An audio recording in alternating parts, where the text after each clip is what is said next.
ఇక్కడ ప్రతి ఒక్కరు కూడా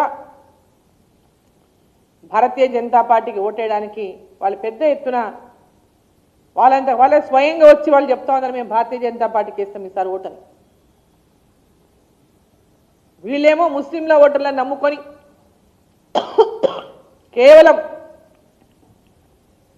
కేవలం ముస్లింలను మచ్చిక చేసుకొని ఎంఐఎం నుంచి పోటీ చేసినటువంటి అభ్యర్థిని కాంగ్రెస్ పార్టీ నుంచి ప్రకటించుకొని ముస్లిం ఓట్లతో గెలవాలంటేటువంటి తాపత్రయం తప్ప కాంగ్రెస్ పార్టీకి ప్రజలకేదో మేలు చేసో మంచి చేసో అభివృద్ధి చేసో ఓటేటటువంటి పరిస్థితి రోజు కాంగ్రెస్ పార్టీ లేదు. కేవలం ముస్లింల ఓట్లను నమ్ముకొని తాయిలాలు ఇచ్చుకుంటూ ముస్లింలకు అనేక తాయిలాలు ప్రకటిస్తూ ఈరోజు అజరుద్దీన్ కూడా అదే ఇన్ని రోజులు గుర్తురాలే ముస్లింలకు మంత్రి పదవి ఇవ్వాలని.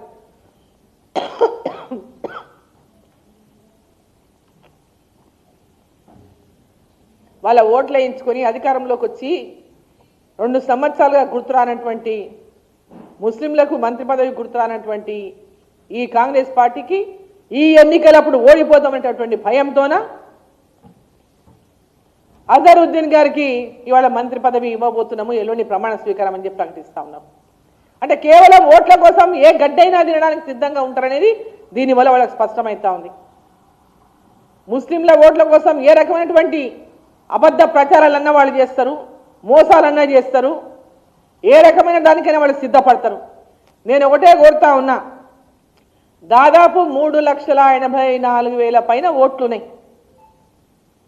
నియర్లీ 3,90,000 వరకు ఓట్లున్నాయి. 4 లక్షలు దాటిండొచ్చు కూడా కొత్త ఓట్లు కలిస్తే. కొత్త ఎవరైతే నమోదు చేయించుకున్నారో ఓటర్ లిస్టులో అవన్నీ కలిస్తే 4 లక్షల పైన ఉన్నాయి. పాత ఓట్లు అంత ఇప్పుడు కొత్త ఓట్లను లెక్కేసుకుంటే 4,14,000 దాకా ఉండొచ్చున్నాయి. మరి ఈరోజు ఆ ఓట్లలో ముస్లిం ఓట్లు ఉన్నటివి 1,20,000 లోపలే. అంటే దాదాపు 3 లక్షల ఓట్లు హిందువులో ఉన్నాయి. ఒక దుష్ప్రచారం ఏం చేస్తూ ఉన్నారు, ఇక్కడ ముస్లింల ఓట్లు ఎక్కువ ఉన్నాయి, బీజేపీకి ఓటేరు ముస్లింలు కాబట్టి బీజేపీ ఓడిపోతుంది, కాంగ్రెస్ పార్టీకే వేస్తారు కాబట్టి కాంగ్రెస్ పార్టీ గెలుస్తుంది, బీజేపీకి ఓటేస్తే మురిగిపోయినట్లే అనేటటువంటి దుష్ప్రచారాన్ని ఈరోజు కాంగ్రెస్ పార్టీ చేస్తూ ఉంది, టీఆర్ఎస్ పార్టీ చేస్తూ ఉంది. ఈరోజు మరి 3 లక్షల పైన మంది హిందువులు అక్కడ ఉంటే ఒక దుష్ప్రచారం 2 లక్షల దగ్గర ముస్లింలు ఉన్నారు, ముస్లింల ఓట్లు పడవు, హిందువుల ఓట్లు చీలిపోతాయి కాబట్టి బీజేపీ గెలవదనేటటువంటి ఒక దుష్ప్రచారం ఏదైతే చేస్తా ఉన్నాయి 2 పార్టీలు కలిసి, దయచేసి జూబ్లీహిల్స్ ఓటర్లారా ఈ విషయాన్ని మీరు అందరూ కూడా గమనించాలని చెప్పి నేను కోరుతా ఉన్నా.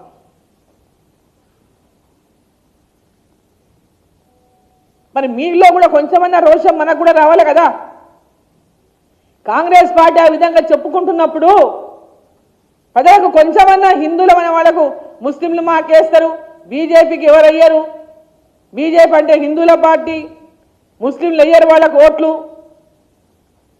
హిందువులు ఓట్లు చీలిపోతాయి అని చెప్తున్నటువంటి విషయాన్ని అన్న ఒకసారి మనం అందరం గమనించాలని చెప్పి ఓటర్ని నేను కోరుతా ఉన్నా. ఈ ఎన్నిక చాలా ముఖ్యమైనటువంటి ఎన్నిక. ఈ ఎన్నికల్లో రాష్ట్ర ప్రభుత్వం యొక్క కళ్ళు తెరిపించేటటువంటి ఎన్నిక, కళ్ళు తెరిపించాల్సినటువంటి ఎన్నిక ఇది. 10 సంవత్సరాలు ఉన్నటువంటి బీఆర్ఎస్ పార్టీ ఈరోజు రాష్ట్రాన్ని అప్పుల కూపంలో నెట్టేసి ఈ ముఖ్యమంత్రి అనేక అబద్ధం హామీలు ఇచ్చి, కాంగ్రెస్ పార్టీ అనేక అబద్ధం హామీలు ఇచ్చి ఇవాళ ప్రభుత్వాన్ని నడపలేనటువంటి పరిస్థితిలో ఉన్నారు. కేంద్ర ప్రభుత్వం నరేంద్ర మోదీ గారి ప్రభుత్వమే కనుక నిధులు లేకుంటే ఇవాళ తెలంగాణ రాష్ట్రంలో అభివృద్ధే లేదు.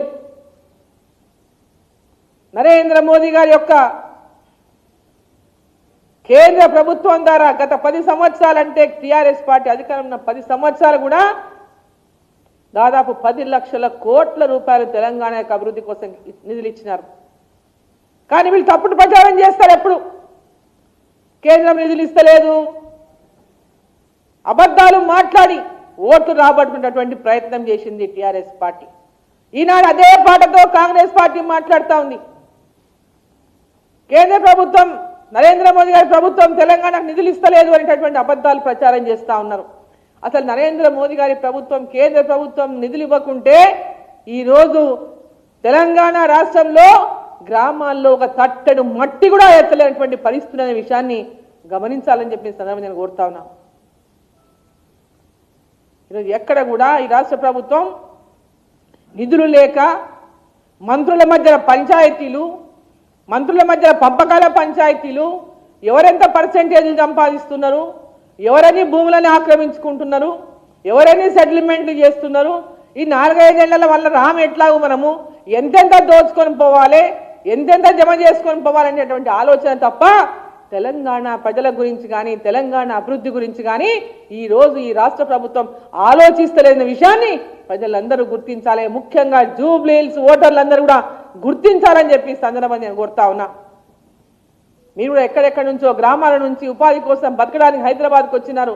జూబ్లీ హిల్స్ అనేక వాడలు, అనేక డివిజన్లలో మీరు నివాసం ఉంటున్నారు. అక్కడ పరిస్థితులు మీ కళ్ళకు కట్టినట్టు కనిపిస్తా ఉన్నాయి. ఈ 2 ఏళ్లలో ఏదైనా మార్పు జరిగిందా, ఏదైనా అభివృద్ధి జరిగిందా అనే విషయంలో